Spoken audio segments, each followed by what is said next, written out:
ಏನಯ್ಯ ಪಂಡಿತ ಸ್ಕೂಲ್ಗೆ ಹೋಗ್ಲಿಲ್ವಾ? ಚಕ್ಕರ್ ಹಿಡಿದ್ಬಿಟ್ಯಾ?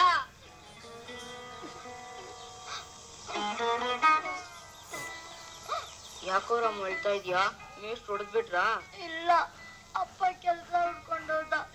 ನಾನು ಸ್ಕೂಲ್ ಬಿಟ್ಬಿಟ್ಟೆ. ಇನ್ಮೇಲೆ ನಾನು ಕೆಲಸ ಮಾಡ್ಬೇಕು. ಅದಕ್ಕೆ ಯಾಕೆ ರಾಮ್ ಹೇಳ್ತೀಯಾ? ನಾವಿಲ್ವಾ? ನಮ್ ಜೊತೆ ಬಾ ಕೆಲ್ಸಕ್ಕೆ. ಅದ್ರಲ್ಲಿ ಬರೋ ದುಡ್ಡಿಂದ ಈ ಸ್ಕೂಲಿಗೆ ಸೇರೋದ್ರಾಯ್ತು. ದಾಸ ಎಷ್ಟು ಒಳ್ಳೆಯವನು. ನೀನು ಅಷ್ಟೇ, ಅದಕ್ಕೆ ನಾವೆಲ್ಲ ಸ್ನೇಹಿತರಾಗಿರೋದು. ಚಿಕ್ಕ ಬಂದಿದ್ದೀನಿ ಸರ್. ಲಿಂಗಣ್ಣ ಇದೇನ್ ಸರ್? ಸೋಮು ಏನ್ ಸರ್? ಗಂಗಮ್ಮ ಇದೀನ್ ಸರ್. ನೀಲವ್ವ ಇದೀನ್ ಸರ್. ರಾಮು ರಾಮು ರಾಮು 5-6 ದಿನದಿಂದ ಸ್ಕೂಲ್ಗೆ ಬರ್ತಿಲ್ವಲ್ಲ, ಯಾಕೆ?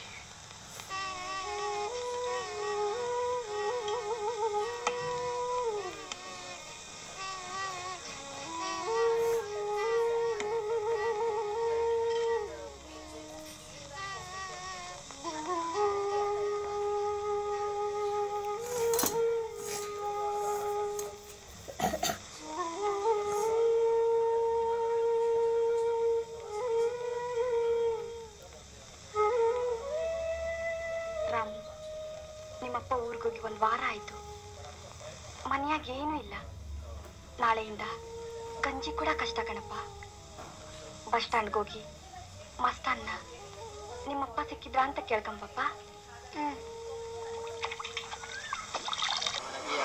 ಮಸ್ತಾನ್ ನಮ್ಮಪ್ಪ ನೋಡ್ದ ಇಲ್ವಲ್ಲ? ಯಾಕೋ? ನಿನ್ ಕೈಲಿ ದುಡ್ಡು ಕಳಿಸ್ತೀನಿ ಅಂತ ಹೇಳಿದ್ದ. ನಿಮ್ಮ ಅಪ್ಪನ್ಗೇನ್ ಬ್ಯಾಂಕ್ ಇದ್ಯಾ? ಕೆಲಸ ಸಿಗೋದ್ ಬೇಡವೇನೋ?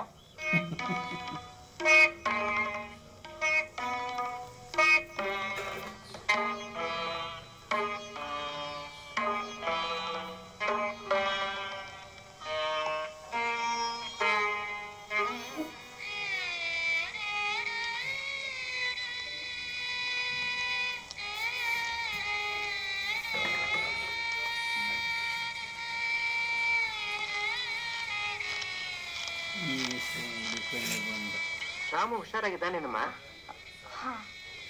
ಸ್ಕೂಲ್ಗೆ ಏಕಮ್ಮ ಬರ್ತಾ ಇಲ್ಲ? ಬೇಸಿಗೆ ಮುಗ್ದೋಯ್ತು, ಬಂದವರೆಲ್ಲ ಊರಿಗೆ ಹೊಂಟೋದ್ರು. ಈಗ ನೋಡಿ ನಮ್ಮ ಮನೆ ಬರ.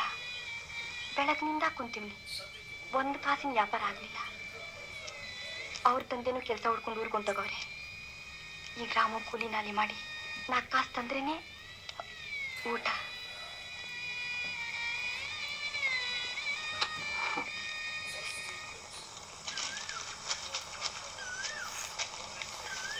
ಏಯ್ ದಡಿಯಾ, ಅದನ್ನ ಕೀಳ್ಬೇಡ ಕಣೋ, ಬೀಜಕ್ ಬಿಟ್ಟಿದ್ದೀನಿ. ಮೇಲ್ಗಡೆ ಇರೋದನ್ನ ಕೇಳು. ಏನಮ್ಮ, ನನ್ ತೋಟದ ತರಕಾರಿ ನನ್ಗೆ ಮಾರಕ್ ತಂದ್ಯಾ? ನಿನ್ ವ್ಯಾಪಾರನು ಸೊನ್ನೆನಾ? ಮತ್ ಬೇಸ್ಗೆ ಬರೋ ಗಂಟ ಈ ತರಕಾರಿ ಬೆಳೆಯೋದನ್ನ ಬಿಟ್ಬಿಟ್ಟು ಬ್ಯಾರೆ ಇನ್ನೇನಾದ್ರೂ ವ್ಯಾಪಾರ ಮಾಡ್ಕೊಂಡಿರ್ಬೇಕು. ಏಯ್ ಚಿಕ್ಕಣ್ಣ, ನೀನು ಆ ದೊಡ್ಡಣ್ಣ ಇಬ್ರು ಸೇರ್ಕೊಂಡು ಈ ತರಕಾರಿನೆಲ್ಲ ಬೆಡ್ದಡಿಲಿರೋ ಊರ್ನಲ್ಲಿ ಮಾರ್ಕೊಂಬಂದ್ಬಿಡ್ರು. ಇನ್ಮೇಲೆ ನಿಮ್ಮಿಬ್ರಿಗೂ ಕಮಿಷನ್ ಜಾಸ್ತಿ ಕೊಡ್ತೀನಿ. ಈರಣ್ಣವ್ರೆ, ನಾನೇ ಹೋಗಿ ಮಾಡ್ಕೊಂಡ್ ಬರ್ತೀನಿ. ನನ್ಗೆ ಉಸಿ ದುಡ್ಡು ಜಾಸ್ತಿ ಕೊಡಿ. ಏ ಚೆ, ಇದೆಲ್ಲ ಹೆಂಗಸ್ರ ಕೈಲಾಗೋ ಕೆಲಸ ಅಲ್ಲಮ್ಮ. ತರಕಾರಿ ಬುಟ್ಟಿ ಎತ್ಕೊಂಡು ಬೆಟ್ಟ ಹತ್ಬೇಕು, ಬೆಟ್ಟ ಇಳಿಬೇಕು. ಮತ್ ಕಾಲ್ ಜಾರ ಏನಾರ ಕೆಳಗ್ ಬಿದ್ದೆ ಅಂದ್ರೆ ನೀನು ಉಳಿಯಲ್ಲ, ನನ್ ತರಕಾರಿನೂ ಉಳಿಯಲ್ಲ. ಈರಣ್ಣವ್ರೆ, ಇನ್ನೇನಮ್ಮ? ಮನೇಲಿ ಮಕ್ಳು ಕುಡಿಯೋ ಗಂಜಿ ಕೂಡ ಇಲ್ಲ. ಒಂದ್ 20 ರೂಪಾಯಿ ಕೊಟ್ರೆ ದುಡ್ಡು ಬಂದ್ ಕೊಟ್ಬಿಡ್ತೀನಿ.